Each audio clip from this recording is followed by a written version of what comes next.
হরে কৃষ্ণ।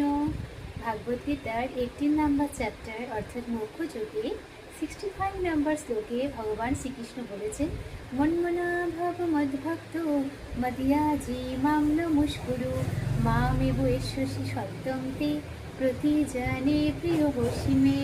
অর্থাৎ ভগবান শ্রীকৃষ্ণ বলেছেন, মন্মনা ভাব, অলওয়েজ থিঙ্ক অফ মি, সবসময় ভগবানের কথা চিন্তন করতে।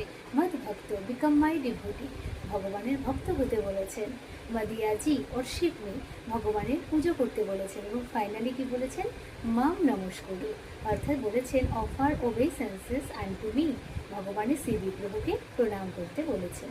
ভগবান বলেছেন যদি এই চারটি কাজ আমরা যদি ভগবানের কথা সবসময় চিন্তন করি, তার ভক্ত হই, তার পুজো করি এবং তার শ্রী বিগ্রহকে প্রণাম জানাই, শুধুমাত্র এই চারটি কাজ যদি আমরা করতে পারি, তাহলে কিন্তু আমরা অন্তিমকালে এই জড়জগতের বন্ধন থেকে মুক্ত হয়ে ভাগবতধাম চলে যেতে পারবো, back to home, back to Godhead.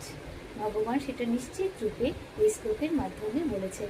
এবং এই শ্লোকটি এতটাই ইম্পর্টেন্ট যে 9 চ্যাপ্টার রাজবিদ্যা রাজগুরুযোগের 34 নম্বর শ্লোকেও কিন্তু এই শ্লোকটি রয়েছে। মন্মনা ভাব মদভক্ত মদিয়াজি মাম নমস্কুরু মাম এবং এষ্যসি উদ্বৈবম আত্মানম মৎপরায়ণঃ। এবং এই শ্লোকটিকে ভগবান আরেকটু মডিফাই করে এই চ্যাপ্টার অর্থাৎ 18 চ্যাপ্টারের 65 নম্বর শ্লোকে বলেছেন।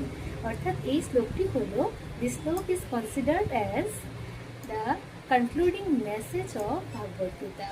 তাহলে এটা ভীষণ ভীষণ ইম্পর্টেন্ট। তাহলে আমাদেরকে কী করতে হবে, ভগবানের ডিভোটি হতে হবে, ভগবানের কথা চিন্তন করতে হবে, ভগবানের পুজো করতে হবে এবং ভগবানকে প্রণাম করতে হবে।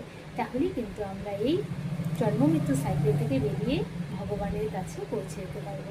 হরে কৃষ্ণ।